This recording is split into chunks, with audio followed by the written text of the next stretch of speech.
Out front tonight, the breaking news, a wipeout. $2.5 trillion today gone in the rout on Wall Street in response to Trump's trade war against 185 countries. And right now, as you look around this ripple around the world, sort of, it's like a tsunami rolling around, markets overseas mostly all in the red. And Trump today, meantime, was on the golf course. His Doral Golf Club in Florida hosted the Saudi-owned Live Golf Tournament. So that's where he was. While he was on his way, he was asked about the crisis on Wall Street. A lot of people were upset today about how their 401ks were doing. Do you have investments when you look at I think our markets are going to boom. Of course, the S&P 500 today, as I mentioned, lost $2.5 trillion alone.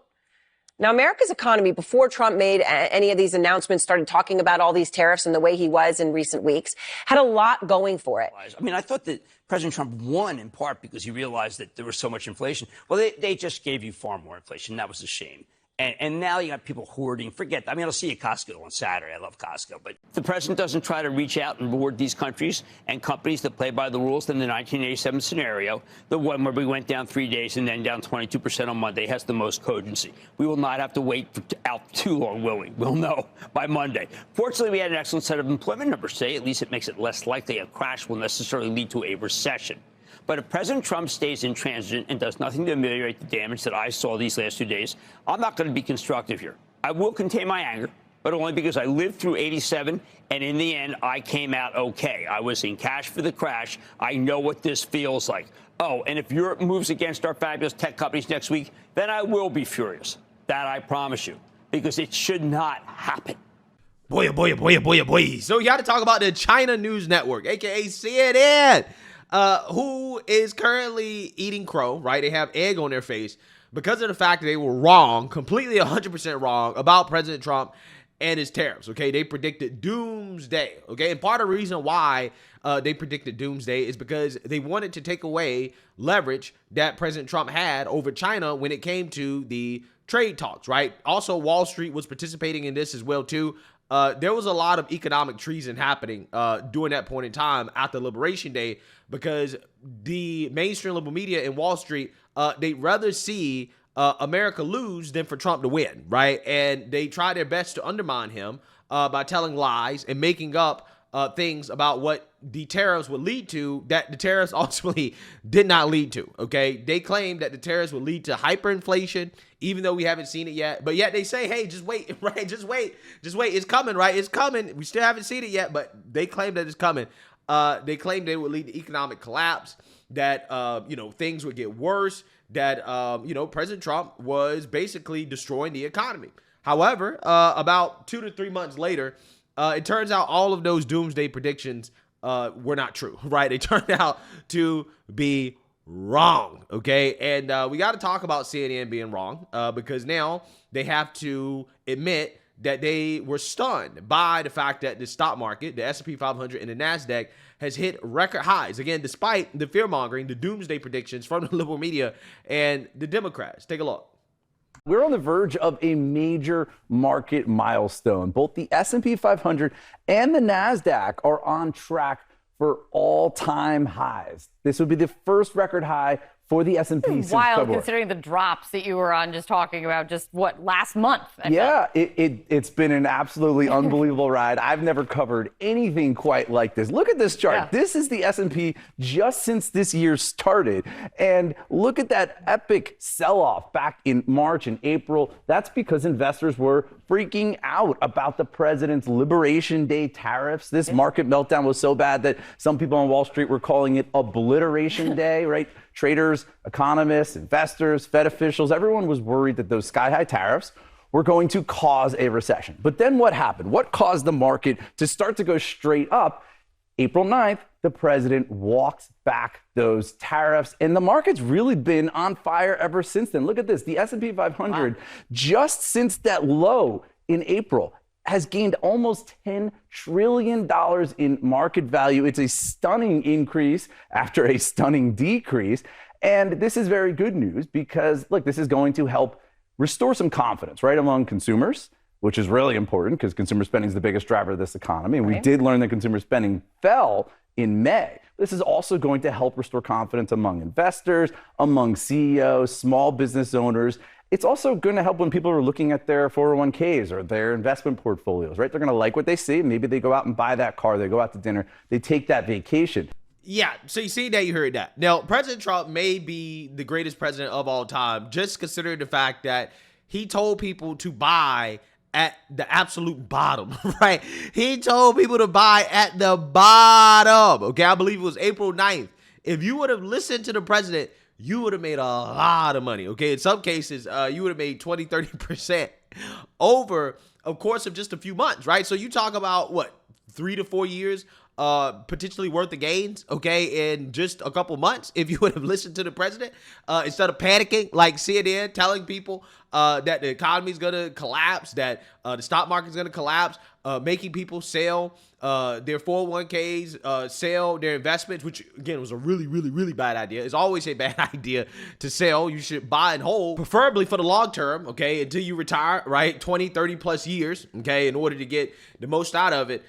And what they were doing was extremely irresponsible. It was a very irresponsible thing, and it cost people money, right? President Trump made people money, right? CNN, liberal media, MSNBC, they lost people money, okay? So, again, if you don't want to lose money, then you probably should not listen to the mainstream liberal media, okay? And if you want to make some money, you should probably listen to the president. That's actually some really good advice, because if you actually do pay attention to what the administration is doing, then you can clearly see the industries that are going to benefit the most from the Trump administration, right? So, with that being said, CNN, there's some hosts who are not happy about the fact that they were wrong, okay, to be panicking about the stock market and the economy. And that includes Abby Phillip and the other black woman on the show that is a liberal and, you know, always cries about Trump. They're very upset, right? They're very upset with the fact that they were wrong about Trump's tariffs and the stock market. Take a look. Scott offered one explanation for the highs in the stock market. There are other explanations. Here's one from Jason Furman, an economist. The macroeconomy is doing decently. He said, especially when it comes to tariffs, the market is now more confident that Trump will back off if necessary, he added. In April, I think the fear was that he would just plow ahead no matter what. Now there is a sense that there are realities that he won't try to blow past. Exactly. It's hard to argue, Scott, that that's not accurate when just this week, today, they're saying, oh, that 90-day deadline, we're just going to push it back out another 90 days. So the market's basically saying, oh, okay, they're just going to push it back. Well, whatever it takes to say Donald Trump is wrong, I guess that's what people will do. Well, even today. But genuinely, maybe you could argue that this is a negotiating tactic that is working fine. But the truth is, Trump is in fact backing down, and the markets have calmed because of that. Yeah, he's doing what he thinks he needs to do with individual situations, and look also what's happening with individual companies. We had reshoring announcements this week. General Electric in my home state of Kentucky decided to reshore a bunch of jobs. The CEO of General Electric said the current policy environment is why we're doing it. So they're bringing a whole bunch of jobs from overseas back to the United States. You have announcement after announcement after announcement on top of these great gains in the market. Maybe sometimes the answer is, hey, maybe it's working. Maybe it's working. But it's not. But if you tell me you're going to do 10 things and you do one of them and you keep claiming victory and the other 9 are just coming down the What about the economy are you unhappy about today? Me personally, because I could easily go into the what about another the market? bigger picture problem here. But wait a minute. The market. Hold on one second. Just on the market. Wait a minute. When the market was plummeting, the market didn't matter. But today the market is good, so now it matters. And this is the double talk we're talking about. It's like the reason why people are hesitant to be like, yes, this is good, Donald Trump, because y'all don't do it either. People are not being honest brokers on these things. People who voted for Donald Trump as working class Americans are still struggling today as they were on November 5th. That is a fact. So they don't care that those arrows on that paper are green. Just like you told me they didn't care when those arrows were red. Look. We have low gas prices right now. We have jobs coming back to the United States. We have inflation rates slowing. You sound like me on November 4th. I mean, we have a lot of and that was the day before the election, we have a lot of positive green shoots in the economy, and you don't seem to want to acknowledge it. It's kind of working. There are positives. I really don't understand the strategy of creating an enemy out of an ally. I really don't understand why the president is in Canada. Yeah, why are they taxing us? Why are they turning us into an enemy? Why is the president in Canada a week and a half ago Why do we have to at accept the these taxes? G7 and he doesn't get any deals done? There is Wait. no deal making going on. There's just pushing away our best allies. Yeah, Why are they taxing us? Can you explain? Scott, This is a response to our Scott, tariffs. that is a great It's a question. direct response. Why are they taxing us? Why are they doing this to our companies? Why are they taxing They us? shouldn't do Trump it. has threatened to annex them. Yes. He has slapped tariffs on them. So what incentive does Canada have to play nice? Because we mean more to them than they mean to us.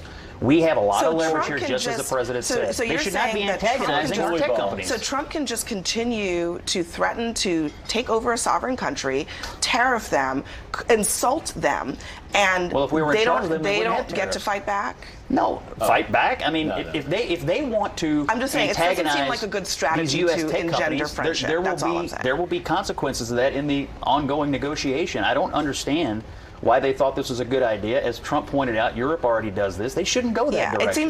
It seems the relationship is deteriorating, and largely because Donald Trump started it. But coming up next, the president. Yeah, see, now you heard that. Okay, at this point, liberals are basically admitting that they're too dumb to understand President Trump's strategy and the art of the deal, because it's very clear it doesn't matter what subject it is. With President Trump, he always takes the maximalist position, okay? Like, for example, when it came to Iran, okay? The maximalist position is that, hey, you need to come to the table or else we're going to go to war, okay? That's what's going to happen if you don't come to the table, okay? And President Trump showed that, yes, we're willing to attack. He did attack, and now he's saying you need to come to the table, right? But the end goal is not necessarily the maximalist position, right? The end goal is not a full-scale war with Iran. It is the threat of war, okay, bringing them to the table. And that's essentially what happened. Now in this situation, when you talk about the tariffs, it's the same thing. Liberation Day was the maximalist position. It's not intended for the tariffs to stay at the maximalist position. So these people keep talking about, well, Trump is folding. No, he's not folding. He's negotiating. He's taking the maximalist position, forcing people to the table. And then what he's doing is that he's trying to get to where he actually wants to be when it comes to the tariff rates that we want. And in the meantime, we have the 10% tariffs on, okay, while we negotiate to let the countries know that we're serious, okay? And we have a deadline to try to get an agreement. If we can't get an agreement by that deadline, as long as the countries stay engaged, then yeah, we'll push back the deadline. But the deadline is there to make sure they stay engaged, okay, to make sure that they are still negotiating in good faith while at the same time we're collecting our 10% along the way. And if they don't want to play ball, then we'll go back to the higher tariff rate that you saw on Liberation Day. This is not a hard thing to comprehend, okay? This is a clear strategy that President Trump uses all the time. It doesn't matter what the subject is, but for whatever reason, CNN is too dumb to pick up on it, right? But there are some people who are picking up on it, and they're understanding that, yeah, President Trump is actually outsmarting us, right? And we're going to talk about a little bit of that in a little bit. But first, I want to read this truth here from President Trump, who went off on Abby Phillip, right, of CNN. He says, quote, "Where does CNN get its talent? Just watch someone named Abby Phillip lecture her audience on tariffs and the economy, which is doing record business. She has absolutely no idea what she's talking about. Strictly third rate. Fortunately, the audience has long ago left CNN, and it will only get worse. Losers all." Yeah, Abby Phillip is 100% a hater, right? And a loser, okay? Because without Scott Jennings, nobody watches that show, right? Nobody watches that show without Scott Jennings. So, you know, it's just funny to me how these people are so dumb.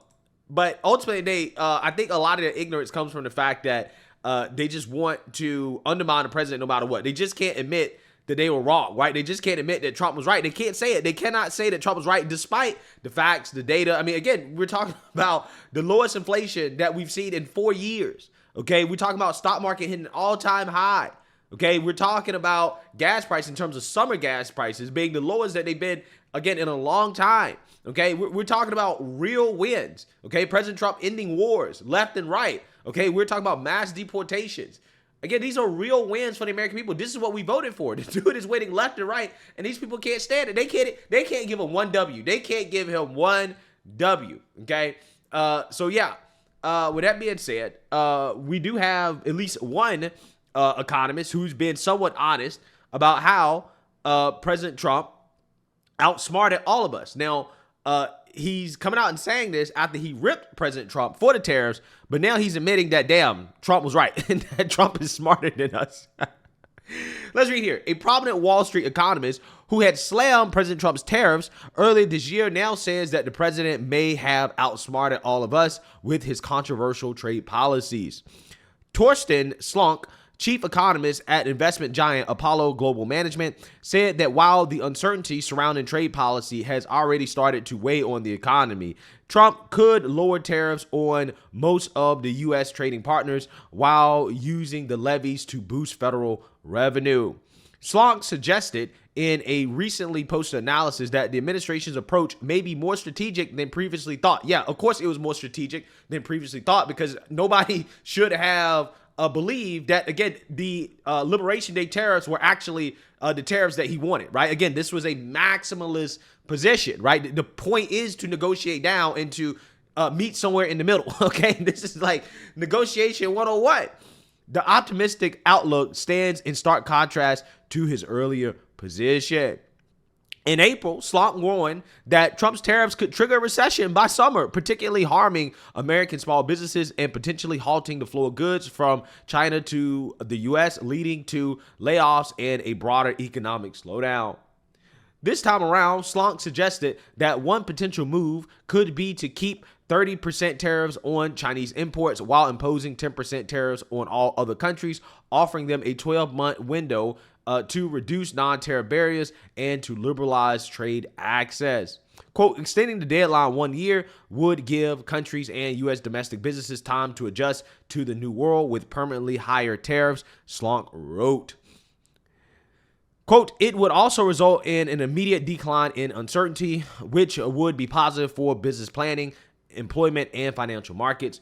Beyond calming volatile markets, Slonk notes that such a move could deliver a sizable boost to U.S. government revenue. He estimates the plan could generate $400 billion in annual tax revenue, a figure that could help offset budget deficits without raising domestic taxes. Oh, wait, but I was told that tariffs are domestic taxes, right? That tariffs are taxes on the American people, except in reality, what we've seen is that China and a lot of these businesses, they're eating the tariffs, right? Because they can't just arbitrarily raise prices and pass it on to consumers because that's not how supply and demand works, right? And for whatever reason, I don't know why these economists had to learn such a basic concept the hard way, right? I really don't get it, okay? But yeah, it turns out that tariffs don't automatically get passed on to consumers, right? That's not what happens every single time. Quote, this would seem like a victory for the world and yet would produce $400 billion in annual revenue for U.S. taxpayers. He wrote, trade partners will be happy with only 10% tariffs and U.S. tax revenue will go up. Maybe the administration has outsmarted all of us. Yeah, I mean, well, they have, right? Let's be real. They have, okay? While they keep claiming that Trump has folded. No, Trump hasn't folded. What Trump did, again, is start with the maximalist position in order to make his real goal seem more reasonable. Because if you start off saying, well, we want 10% tariffs across the board, people are going to say, oh, this is outrageous. And then you automatically lose leverage. But if you say, hey, we're going to be tariffing you 50% across the board, now all of a sudden 10% seems like a sigh of relief, right? And also on top of that, again, U.S. tax revenue goes up, right? And it's not all passed on to the consumer, okay? Kush Desai, a White House spokesperson, told the Post via email, President Trump was right all along. Many such cases. Facts. Y'all gotta learn at some point to trust the man, right? Just trust the man. He knows what he's doing. Trump announced on Friday that the U.S. has signed a new trade deal with China. The full text of the agreement has not been made public and details remain limited. At the same time, the administration faces a looming July deadline as its 90-day pause on tariffs with several global trading partners nears expiration. Talks are ongoing with 18 nations, including the European Union, Japan, India, Vietnam, and Malaysia. Some progress has been reported, such as a framework deal with the UK and early stage agreements with Vietnam and India, though most deals are not finalized. Well, again, people got to understand it takes years, right? It takes years to negotiate full-blown trade deals. So That's something that will happen in the future. But these people that come out here and talk about Trump hasn't signed any deals yet. No country wants to do business with the U.S. Again, just ignorance, complete and total ignorance. Okay, they're ignorant of the fact that you can't negotiate trade deals in a matter of months. Right? Again, it takes years. Okay, that's how much detail goes into it. If negotiations fall through, the U.S. is prepared to reimpose or raise tariffs. Analysts are skeptical that meaningful deals can be completed on such an aggressive timeline, warning that most trade pacts typically require years of negotiation. Yeah, and that's why, again, it's stupid to come out here and to expect full-blown trade deals within a matter of months. Okay, it's just dumb. With uncertainty mounting, the administration may push discussions beyond the July cutoff, possibly into early September, while attempting to stabilize global trade relationships. Yeah, I mean, the strategy is simple. Let's keep them on the hook, right? Let's let them know that, hey, you just can't walk away, okay? We're not just going to fold. No, you got to stay in the negotiations. You have to stay engaged, or yet you're going to get these tariffs imposed on you, right? That's the whole point, right? The whole point is to use the tariffs as leverage to negotiate favorable trade agreements. That's the point. And anybody who can't see that, they're just not examining this objectively, right? They're just a hater, right? You're just hating at this point, okay? You're hating and you're rooting against America because you hate Trump. And that is unpatriotic. CNN is an unpatriotic network. President Trump was right. They are very unpatriotic. In fact, the whole mainstream liberal media, along with the Democrat Party, unpatriotic, right? At this point, they're basically willing to commit treason against the president, against the country, just to see him fail, okay? And it really is a damn shame. Let me know what you guys think. Make sure you like, comment, and subscribe. Most importantly, share a Black conservative perspective. Peace.